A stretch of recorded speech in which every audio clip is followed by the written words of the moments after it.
everyone. Coach Tonya Wells here. We are going to have a live show for you today, which will be on recording, but I'm really excited about today.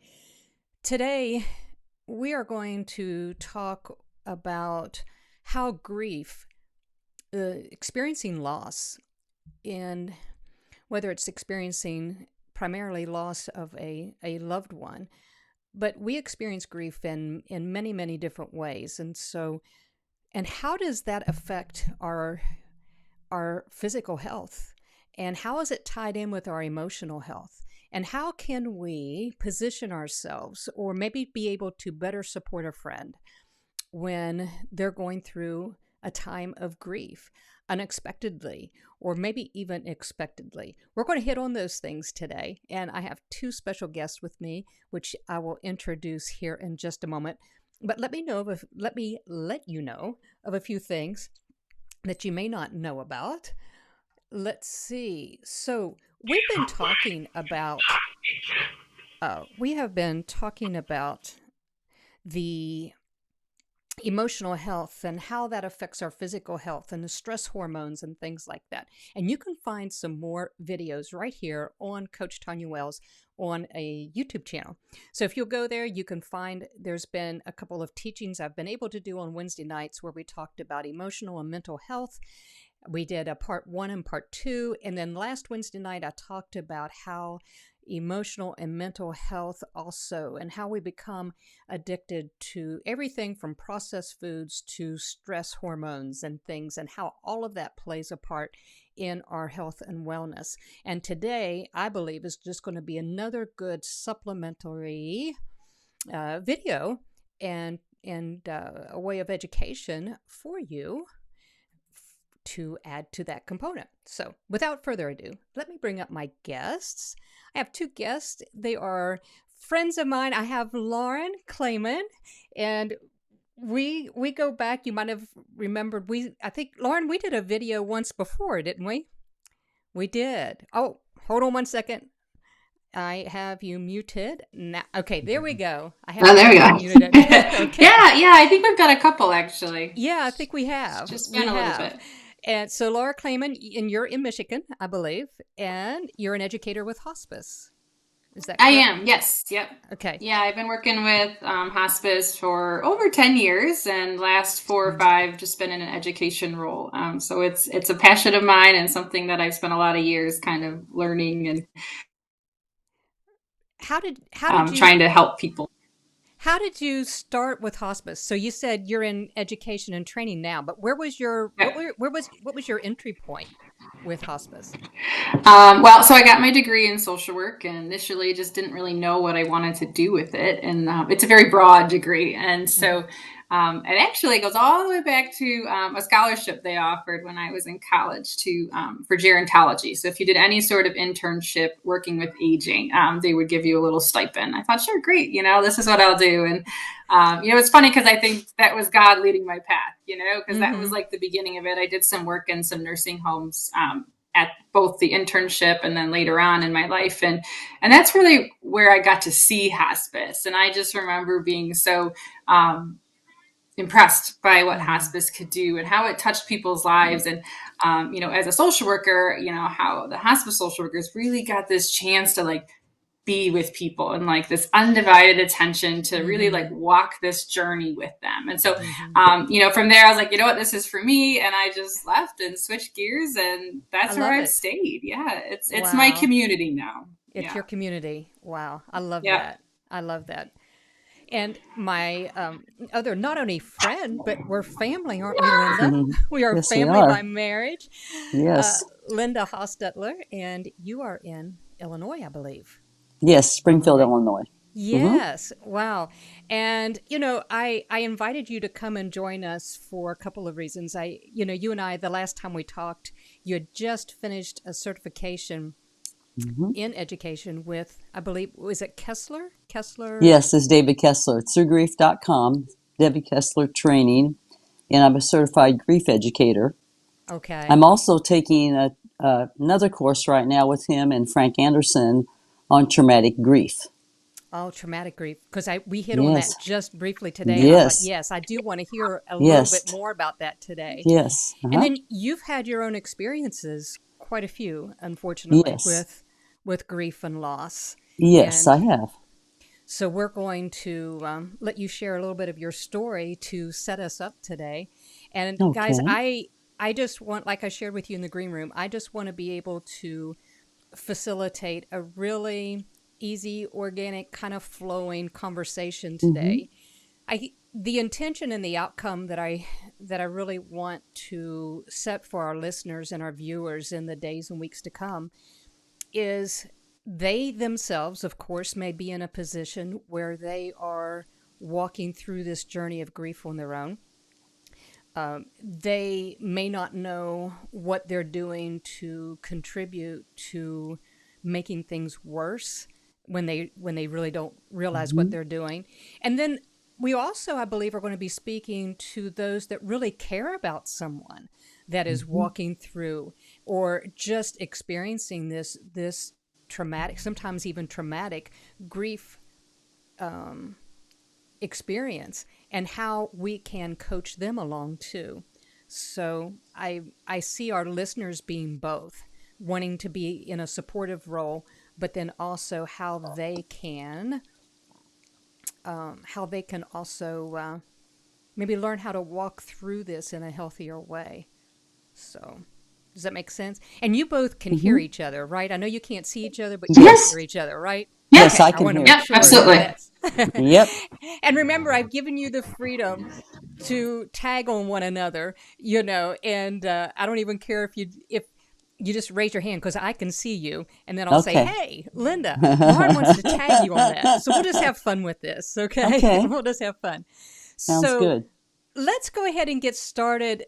Linda, will you share some of your story Yeah, with sure. us and Yeah. just kind of start laying the foundation for our Yeah, call I can today? tell you where my grief ministry actually started, obviously, was the loss of my first husband. He was diagnosed with colon cancer in 1998, the fall of 1998. Okay. He had two surgeries, one in November, the second one in March, and they thought they had gotten all of the cancer. He was in the hospital, actually had surgery on St. Patrick's Day, and was supposed to come home 3 days later. And that experience was several doctors seeing him that morning, and he went in Mm-hmm. congestive heart failure that night and died. Oh, So it wow. was quite Oh, sudden. It wow. was very traumatic. It was, I was 41, he was 45, and our son was 14. And I actually was in the room, and he coded in front of me. Oh, wow. So I can Wow. remember being shoved out into the other room when the doctors all rushed in and trying to find God, just not feeling anything, being very Mm-hmm. numb, and having the experience of having to go out and tell my son and his mother that he had died. Wow. Wow. So that's kind of where it started. At that time, I was studying accounting. I'm actually an auditor. I work for the state, Mm-hmm. but I have a background in psychology too. That's what I studied first. So I had Okay. some interest that direction, Mm-hmm. and I felt like God was calling me that other direction.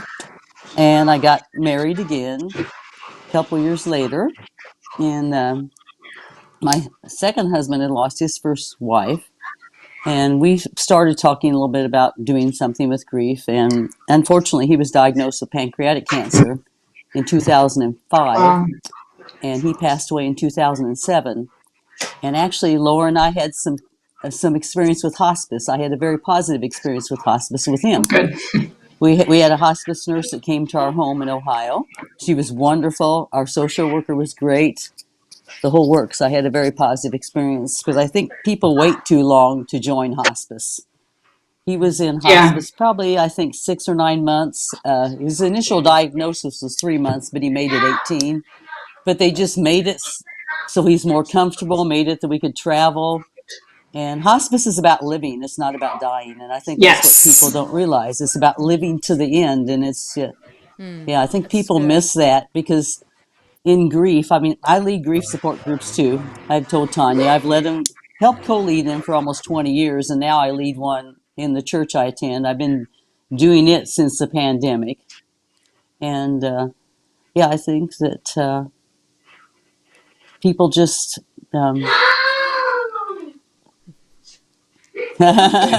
can hear Go It's, ahead, Linda. you go know, ahead, Tonya. if Okay, if I can yeah. say one thing, because you said something Yeah, really sure. important, and I'm Uh-huh. glad it was your experience. I just wanted to say Yeah. something, about what Yeah, you sure. said.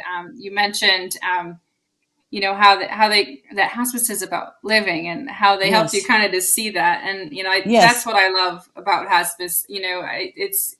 I spend a lot of time reframing what hope is, in Mm. Yes. hospice with people. Yes.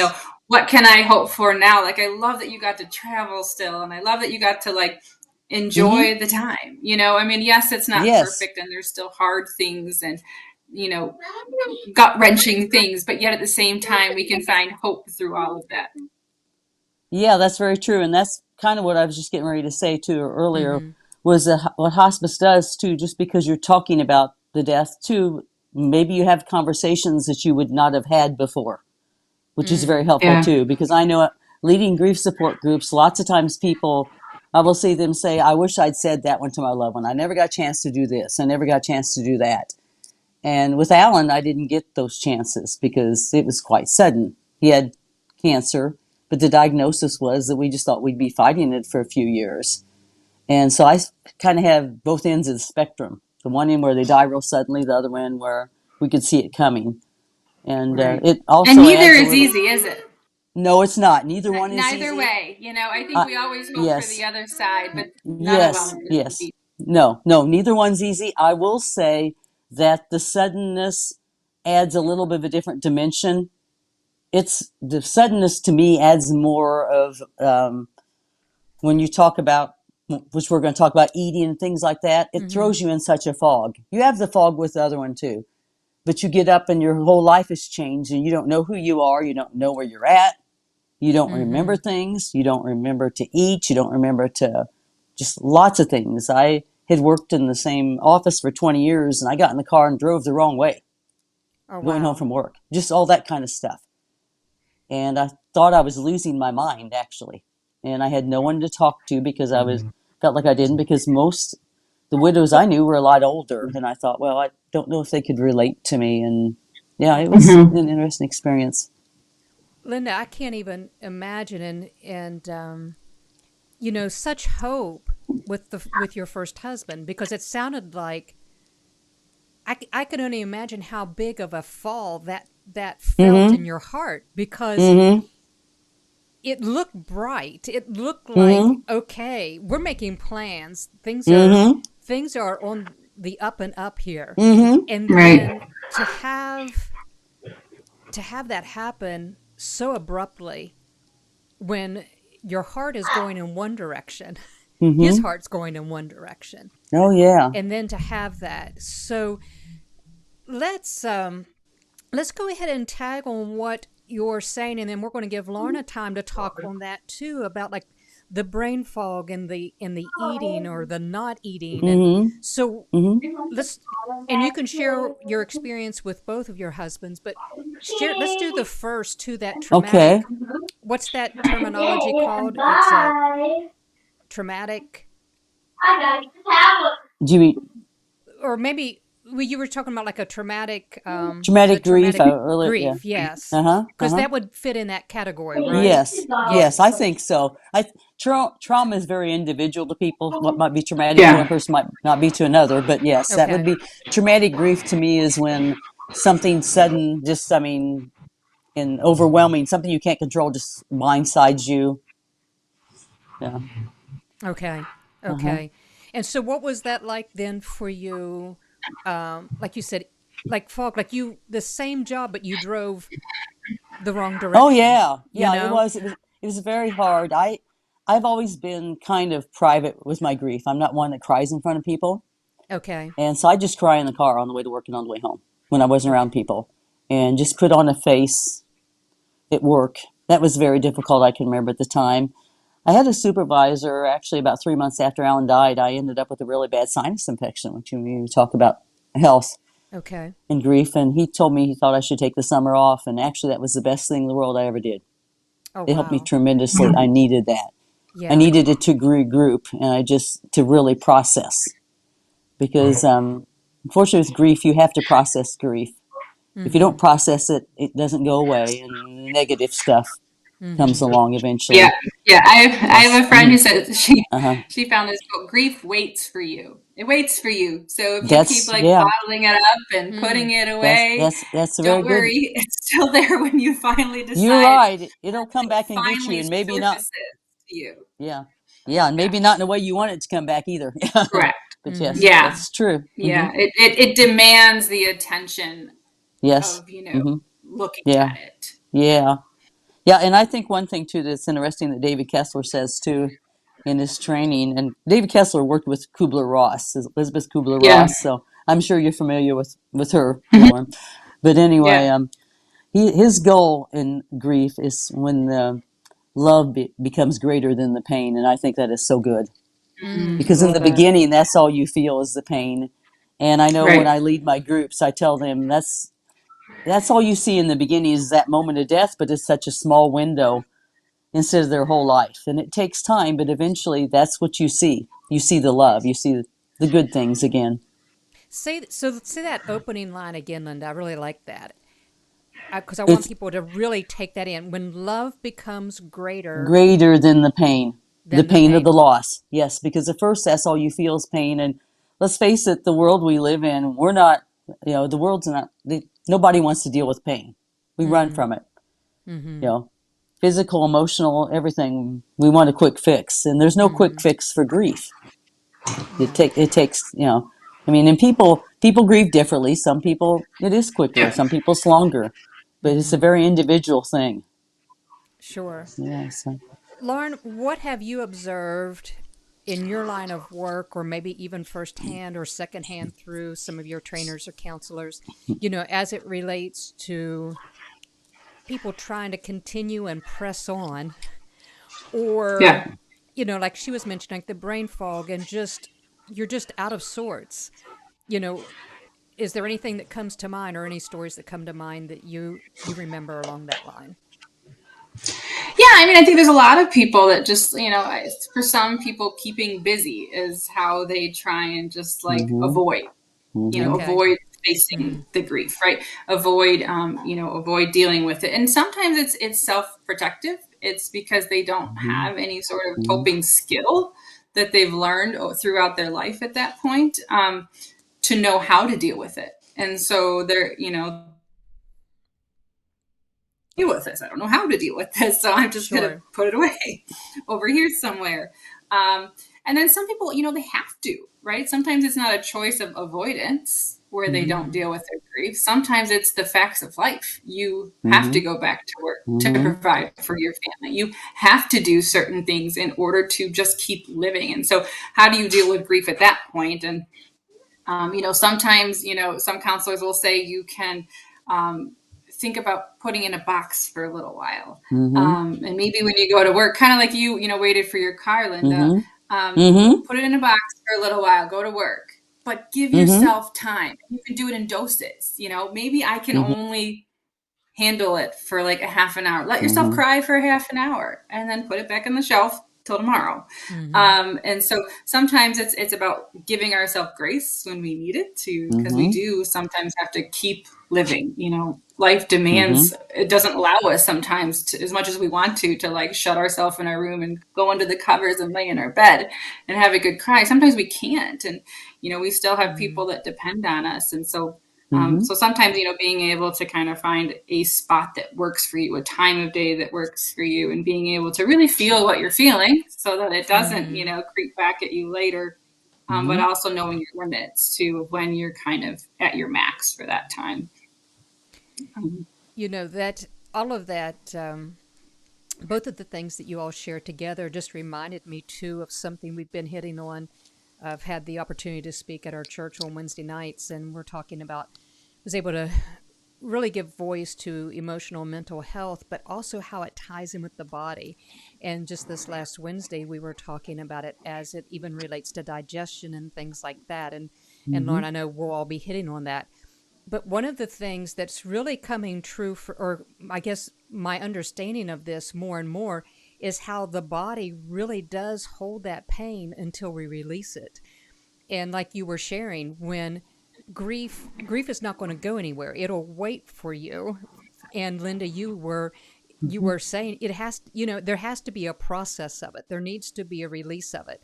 And this whole of how whatever we're doing in the moment to either self-preserve or just to make it through the day, or whether it's to have that be strong driver sometimes that we're motivated by, or there's, of course, like we said, everybody is different in how they do that, but processing in it and releasing and being able to shift and move through so you can go from pain to love is ultimately, yes, the destination and the goal with this, so that our bodies actually release that pain as well. Can I say something real quick? Sure. Okay. And then, Linda, and then Lauren. Okay. I think that with most people, they need their grief to be witnessed. They need to know that somebody hears. I think that that's one of the first steps. And I know David Kessler talks about that, and I agree with him. Because you feel like the rest of the world goes on while you're still standing there. And lots of times people want to give a lot of answers, but there normally aren't that many answers. They just need somebody to listen to them. A safe place to go, and somebody to listen without judgment, without all these answers that are too overwhelming, just to listen and to know they care. Sure. And they aren't alone. Sure. Lauren? Yeah. Yeah, and just to tag on that before I say my other thought, I think that should give people that are trying to help someone who's grieving comfort, that like you don't have to say anything You're or right. the right things or find the right words. In fact, when we do, sometimes we make things worse. The That's greatest very of true. intention, we say the wrong thing. And it's so powerful just to be in it with somebody. To just like you said, bear witness to it, or just, remain present, kind of hang out with them in all of that. And that is so powerful in itself. You don't actually need to do anything else. And then the second thing I just wanted to say is I just want to make sure it's clear that like we get that this is not easy. I mean, even when I share the tool of putting it in a little box, it's something you could visualize, but that doesn't make it easy. And it's not that you forget about it all the rest of the day, but it's maybe more about allowing yourself space at certain times of the day to feel it all the way. So I just want to make sure I wasn't minimizing how difficult it is to get through every single moment when you are grieving. Sure. No, I agree. And grief also comes in waves too. Thank goodness. I believe if it didn't, it'd about kill us. But yes, it comes in waves. And I think that I'm glad that God designed us that way, that it is. Yeah. It's very, very good. Linda, expound. You touched on this, so let's move toward eating or not eating and emotion. How emotions and our body and the loss and grief and all of this plays a part in our emotions. And if you'll share some of your story in that too, and then Lauren, we'll tag too on what happens in the digestive system, physiologically, and the microbiome and things like that too. Okay. Basic with me, it was I just didn't eat. Okay. Some people go the other direction, and it wasn't so much. Well, I guess I wasn't hungry, but I didn't think of it a lot in the beginning. And I guess when we talk about eating and all of the other physical things, is the first thing I think of with leading grief support groups, in my experience too, is in the beginning, lots of times people, since we don't talk about grief in our society, we think, well, am I grieving right? Am I doing this right or doing this wrong? And I think the important thing to remember is when you're dealing with people that way, when you're trying to help them, not to make them feel more guilt. Like, oh no, I've done this wrong too. I'm not eating right. I'm not doing this right. And I can't grieve right. All that kind of stuff. Yeah, I think that is very important. I think a big support system is very important in the beginning. In the beginning, especially with traumatic grief, when you can't think clearly, hopefully you can find some kind of a support system that will make sure you are eating. They'll come over and they'll say, hey, I'm going to take you out for lunch today, or I'm going to bring you food. I'm going to sit here with you and eat. Because that's another thing too. Eating is very social. When we have meals, Yes. we have them together. When that person is gone and they are at that table, you don't want to eat at that table anymore because that's what you see. So I had to change up the room I ate in for a while there. That would help too. Just Great. scenery, Yeah. just anything that's different. Wow. Because Yeah, you that can plays create into it new too. rituals to help you get Yes, through some yes, things. yes. Some people feel the need to do what they did because maybe that That's gives them true. a sense of peace. But it's Yes, also okay to change that ritual to something that serves yes. you at the moment. Yes, that's very true. Wow. Yeah. The And Go ahead, no, Linda. and then later on, I think when it goes from that initial stage of grief, then I think it does change. Okay.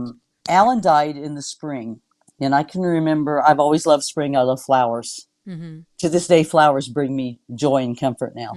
Just going out and working in dirt or Okay. exercising, and that helped too, because then you're a little more aware of your body. Then you're aware that you feel better when you do certain things.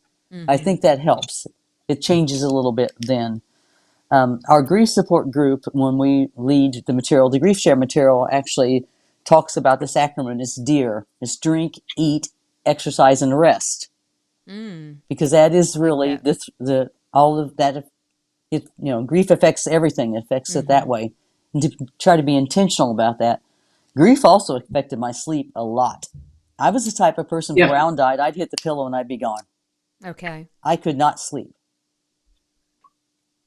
And it took a Wow. while for that to come back. Yeah, because that carries on to then how you're functioning through the day. And Oh then if you're not yeah, yeah, eating you're right. well, That's it. you Yeah. know. Uh-huh. Wow. Wow. Lauren, any thoughts around the emotions and the eating first before we dive into some physical Yeah, stuff? I mean, when your body it's essentially in fight, flight, or freeze at that point because you've experienced something traumatic to you. Yeah, the last thing on your mind because what we do when we're in those really primal responses of fight, Right. flight, or freeze, your brain shuts out the need for other protective mechanisms like eating and like making sure that you're drinking enough water or the other self-care pieces that we need to kind of function. Our brain shuts that out. It says, look, I'm just trying to stay alive. And Right. so for it, like you're in this whole mode where eating doesn't sound good to you even if someone put food in front of you. But I do like what you said, Linda, about just having someone share it with you that that might help a little bit, changing your space and having someone to share that with you. So you kind of, at least feel more motivated to go through the motion of eating, even if it still doesn't Yes. taste good. And even if it still, Mm-hmm. feels like you're forcing yourself to have some sort of nutrition at that Yes. point.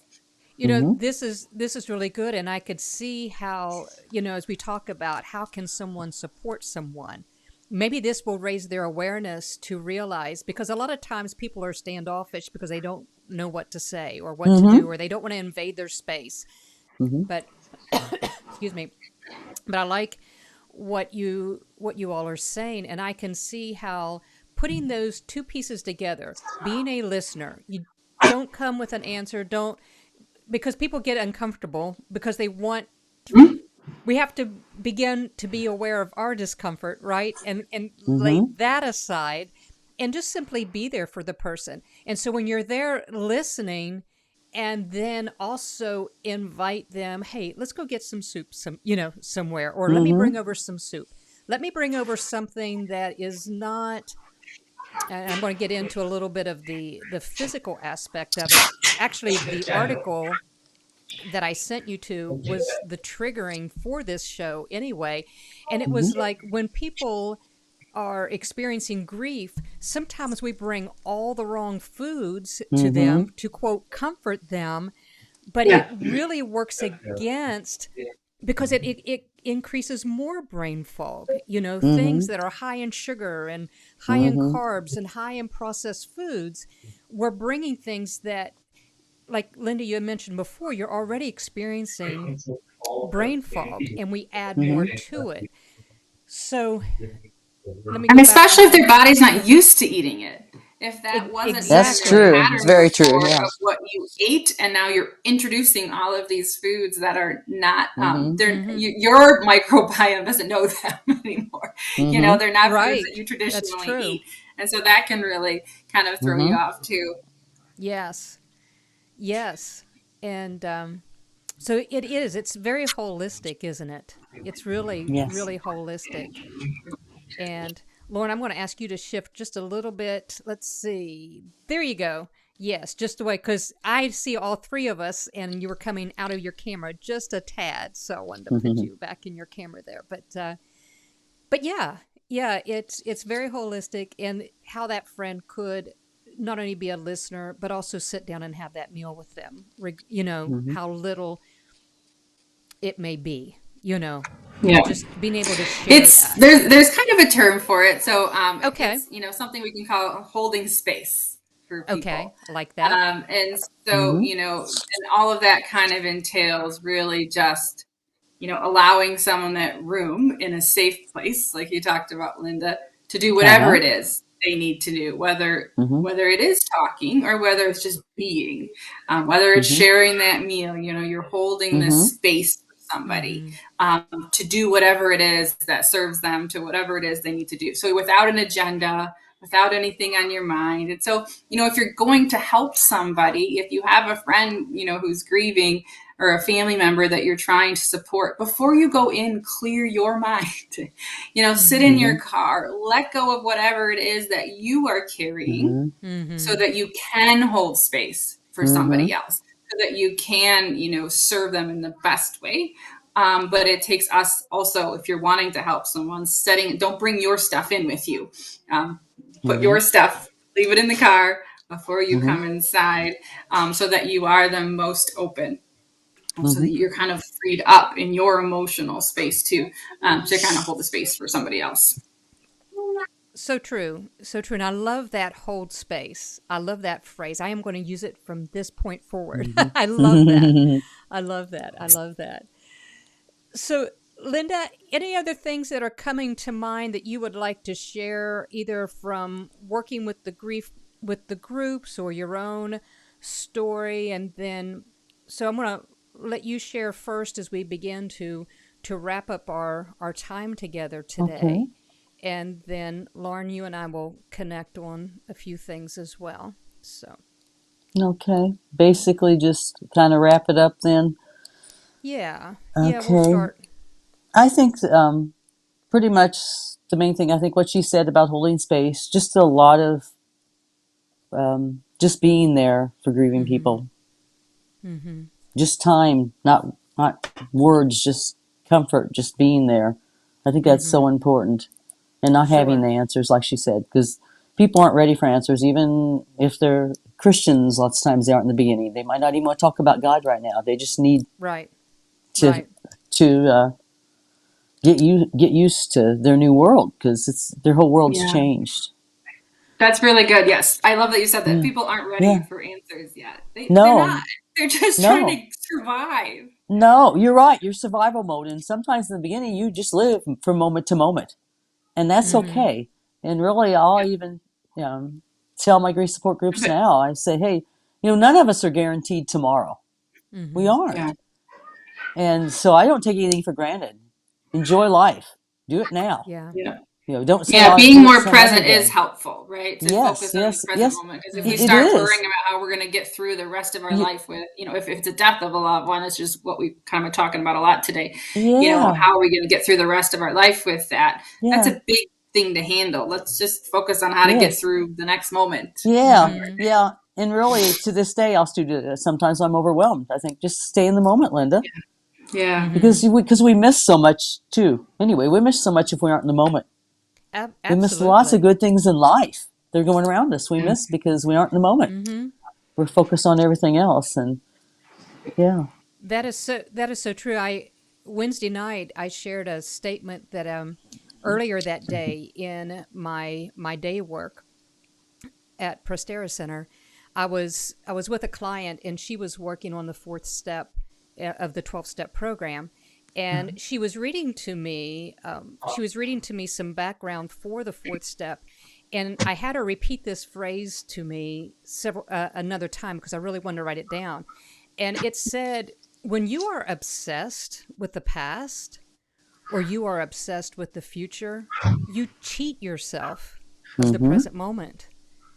And I thought, wow, that is really, really powerful. And we talked about that also a lot the couple of other Wednesday nights when we were talking about mental and emotional health, because God's presence is in the present moment. All that he is right there, ready to be that resource, whatever we need him to be at that moment.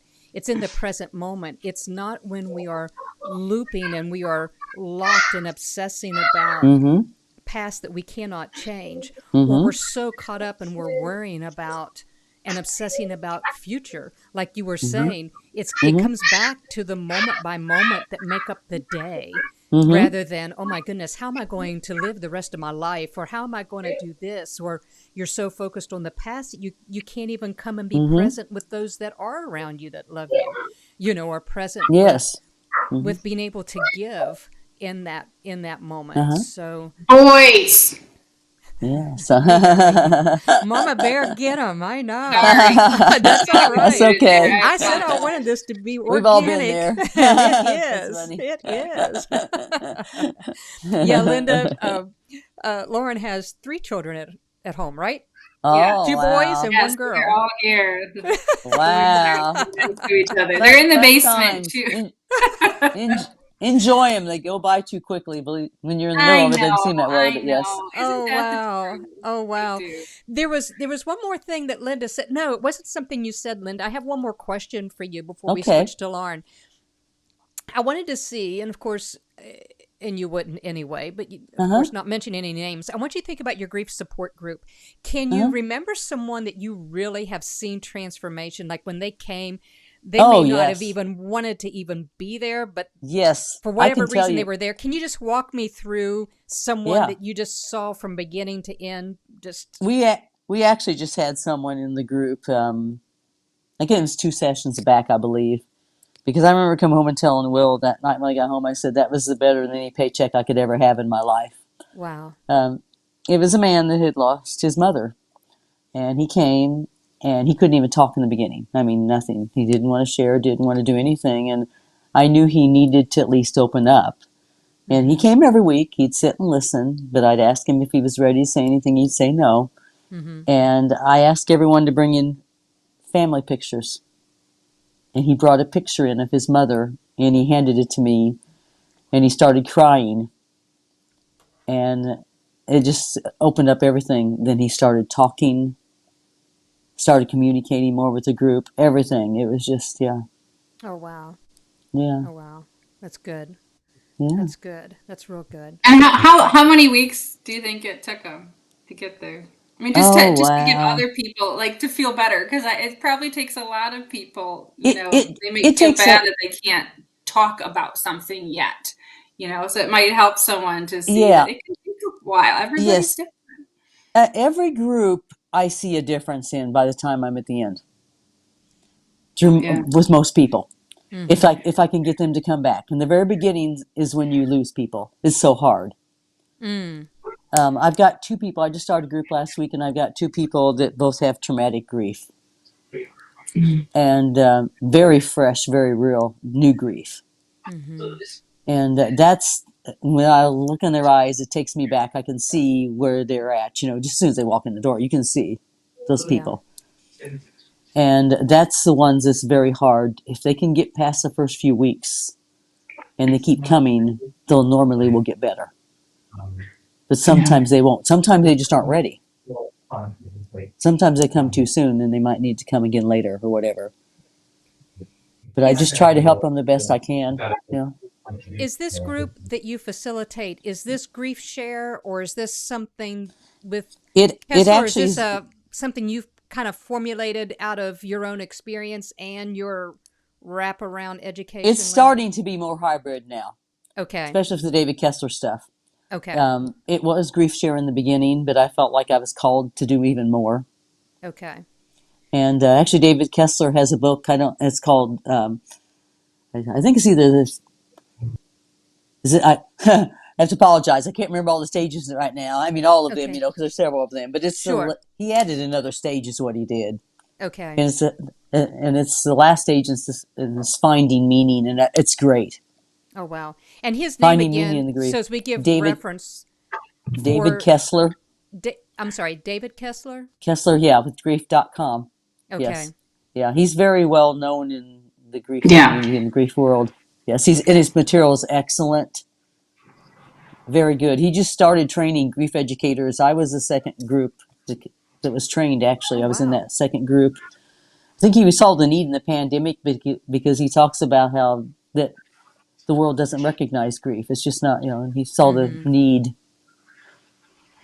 Yeah. I mean, I think that is one reason why the pandemic was so hard. Many of us chose to ignore for the rest of our lives, that had happened so far, no matter Yes. what point we were at, that like anything bad could happen to us, or, Yes. or that, we would need to grieve something. There were so many losses that we grieved during that, Oh, yes. many people in so many different ways. We spent a lot of time talking about death, but like losses are anything. They're losses of hopes, dreams, anything Careers. that's, of Yeah. value, loss of self, of who Oh, you know yes. yourself to be.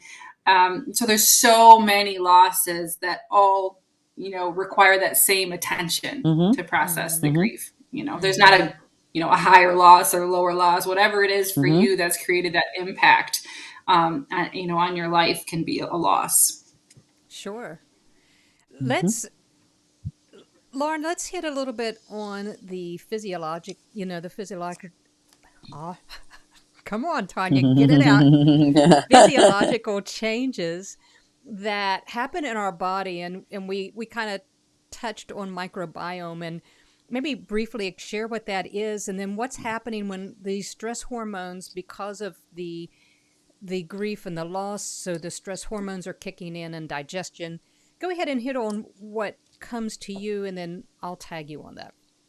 Sure. Yeah. I mean, we have, essentially like our microbiome is like our own ecosystem within our body. And it provides a lot of information.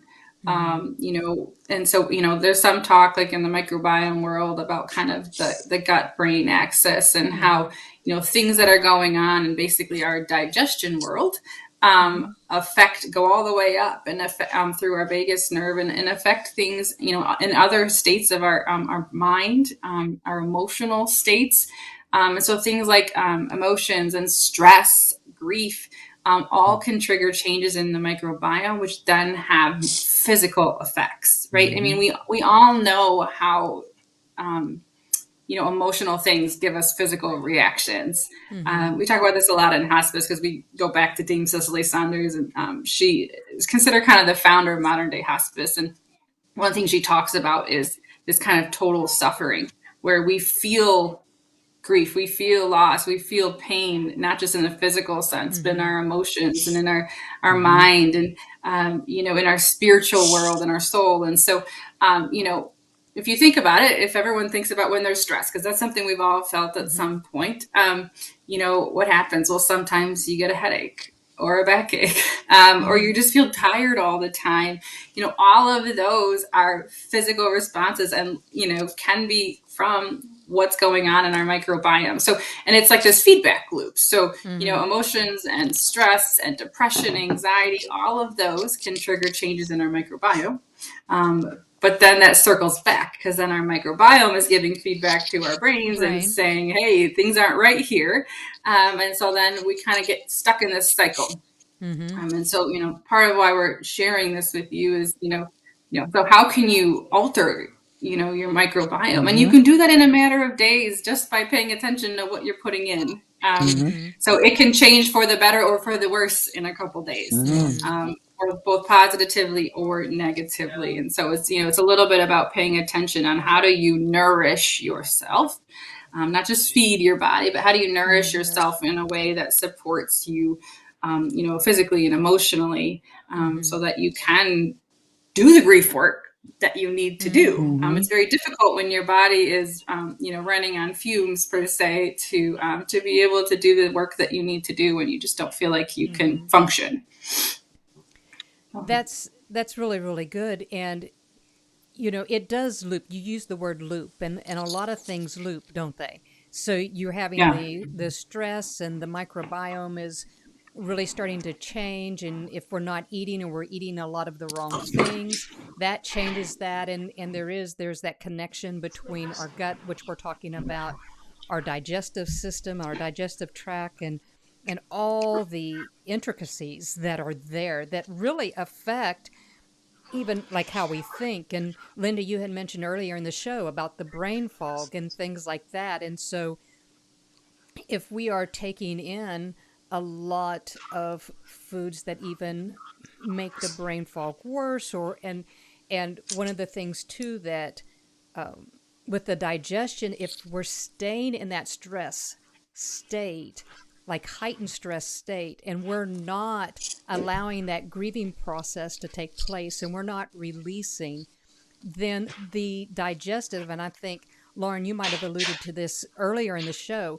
the body is then shut, the digestion shuts off, and Mm-hmm. the body is mobilized for survival because it's thinking it's got to go hide somewhere, or it's thinking it's got to go fight, or take it's got to run away. And so it's trying to support the body to mobilize, but it's fearful, it's stressed. And so even if you had a healthy meal in a stressed state, your body is not going to digest that properly. It's not going to Right. absorb the nutrients. And isn't this where someone is in a supportive role? I hope you're hearing this. This is how we can begin. Don't It's not about policing someone or telling them what to do, but it's holding that space, right?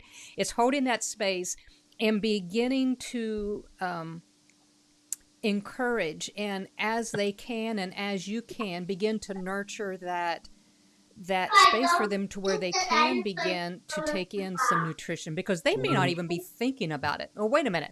I Right. need to stop eating this Twinkie right now, and I need to Mm-hmm. go grab me some chicken noodle soup, or I need to go have some broth or some bone broth or Mm-hmm. something like that. Right. It may not Mm-hmm. even be on their radar, right? Mm-hmm. You Right. know, Or it might just feel like too much work. that's true. Maybe at a moment they think, gosh, that could be good. But at the same Mm-hmm. time, like, I don't feel like I can do that. I can't even get to the store, Mm-hmm. or I Mm-hmm. have stuff in my cupboard, but I don't have the energy to put that Mm-hmm. together. And what am I going to do? Make this giant pot of soup for myself? And that makes us feel lonely because we want to share it with Mm-hmm. Service. somebody. And then we're That's kind of right true. back Yeah. there again. Wow. So yeah, being mindful if you're looking to support someone about, hey, how can I help them nourish themselves and Mm-hmm. care for themselves? And maybe, Mm-hmm. it could be Mm-hmm. with food, but choose wisely on something and say, Exactly. hey, and tell them that, hey, I brought this. I thought it might help you a little bit, even if Mm-hmm. it's just, healing you from the inside or, Mm-hmm. Mm-hmm. yeah. No, I like that. I like that. And at the end of, or here in just a minute, Lauren and I, and you have a little bit, I think, experience too, Linda, with Plexus. And Plexus Mm-hmm. is a company. It's one of many, but it's a Mm-hmm. company that really has honed in on being able to provide your gut and the microbiome, the good Mm-hmm. bacteria, of getting that good bacteria in your system, and helping regulate so that you can begin to think more clearly. And that's really for overall. And it's something that Laura and I have. How many years have you really how many years have you taken care of your gut health, Lauren?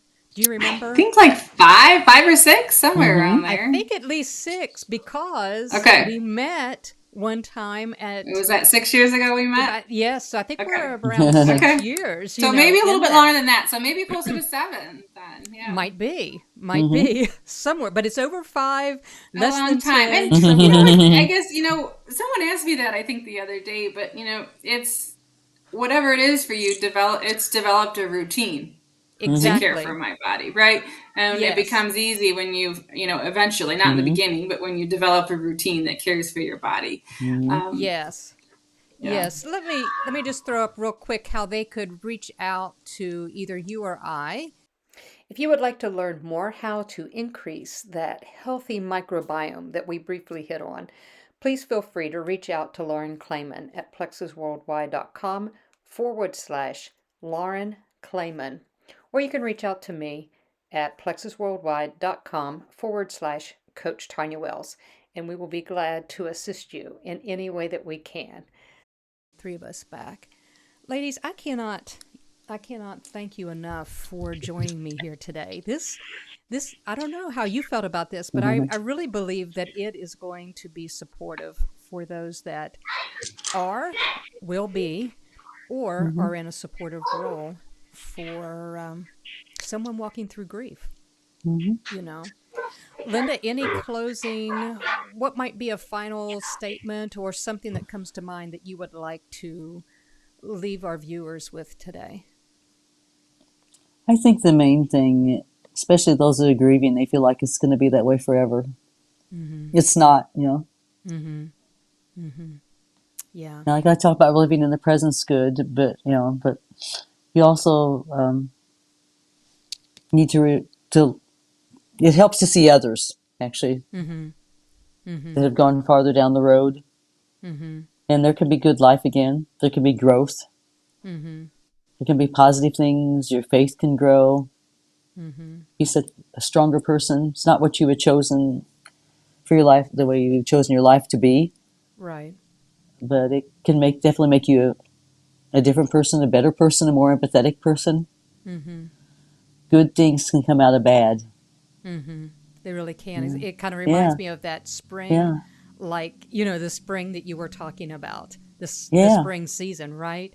And Yes. then being able to shift from that Uh-huh. pain to love, and that that Yes. reminds me of one scene in it was about the little boy that went to heaven. What was that called? With the yellow branding on the Yeah, I know what you're talking you know what I'm about. talking The about? story. Yes, I can't So remember the name of the book. But there was a scene in there's a scene in there where there was a mother, not the little boy's mother, but it was a mother that had lost her son in the military, and she was sitting in the cemetery, and she had not let go yet to really allow herself the grieving process. And I wish I could remember the line she said, but it wasn't so much, I think, the line that captured me, but she was afraid to let go because she was afraid she would forget him, that And so surprised me. here, when we go to make that shift from pain to love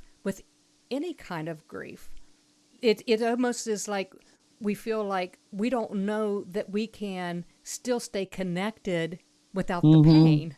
So the pain kind of keeps us. We don't know to let go to that present moment because we're not so sure that God has something on the other side of that pain. Oh, yeah, that's very true. You're right about that, because I think too often we realize that God has a plan for us too. He had a plan for that loved one we lost. He has a Yes. plan for us. He doesn't Absolutely. want our life to end then. We still have a life. The other thing too, when you're talking about, there's a difference between moving forward and moving on. I think people get mixed up about that. Ooh, I You like move that. forward with with that memory. That person that you lost is part of you. They affected your life. They'll be with you forever. But you just move on because you want to live again. I think eventually that's what people come to in grief. You either get bitter or you get better. There comes a point where you make a choice, because part of it's intentional, and I think to have a life again. And that doesn't mean you forget that person. They're part of you forever. Sure. It's just that you move on and you have a life, because God wants us to have a life too, and a good life, the meaningful life again. That's Yeah, good. That's really, so, good. Really yeah, good. so. Lauren, how about you? What's coming to mind? What would you like to leave our viewers with today? Yeah, just a couple things. One, loss can be anything. And so, some people feel like their loss isn't good enough. It's not enough because it That's true. wasn't a death. And they almost don't allow themselves to grieve That's true. because it's not big enough. If this is your loss, it's okay. Please accept that. Give yourself grace. That if it's important to you, it's important enough to care for yourself about. And then I like to let people know that feelings of grief and sadness, they can coexist with joy. You don't have to pick one emotion. Some people feel like they're crazy because they're like, maybe something does cheer them and they're laughing. Well, how can I be laughing when something just horrible happened to me? Mm-hmm. It's okay. We can have more than one emotion, Mm-hmm. and you're not crazy. And then the last thing I just want to say, it's okay to care for yourself. Like, I give you permission to care for yourself during this time. Sometimes, especially if, maybe it's anticipatory grief where you're caring for somebody like physically, who is in a dying state, in a terminal state. Sometimes we don't feel like it's okay to take care of ourselves. Well, I'm not the one going through all of that. But it's okay. You can do both. You can care for your loved one lovingly, dutifully, serving them and with everything you have, while still also making a little bit of time to care for yourself, to eat, to sleep, to have coffee with a friend. Find little ways. They don't have to be big, to care for yourself through what you're going through too. So I really, I don't want this interview to end. Like, I think I don't know, Lauren has to get back to her life, and I do too. And Lindy, I'm sure you have things planned too. But I just thank you guys so much. Thank you, ladies, so much for Thank you. for joining us. And if you're open to it, we'll do this again sometime down the road, and we'll come back on and we'll do a part 2. Yeah, sure. And maybe hone in on some other areas. But I knew you two would gel. I knew that I could see it. I could see it coming together. And I just love when that happens. Yeah. I just love when that happens. So thank you both very much. I'm going to get ready to close us out. Okay. And have a wonderful, wonderful day. If you're listening or watching, please share this video with other people. We'll have it right here at Coach Tonya Wells' YouTube channel. It'll be there. Please share, and let's spread some healing, to others around the world. It's amazing how even that happens, but this is just what a wonderful opportunity. So thank you, ladies, again, and until next time. All right. Thank you. Until next time. Mm-hmm. Thank you. Bye.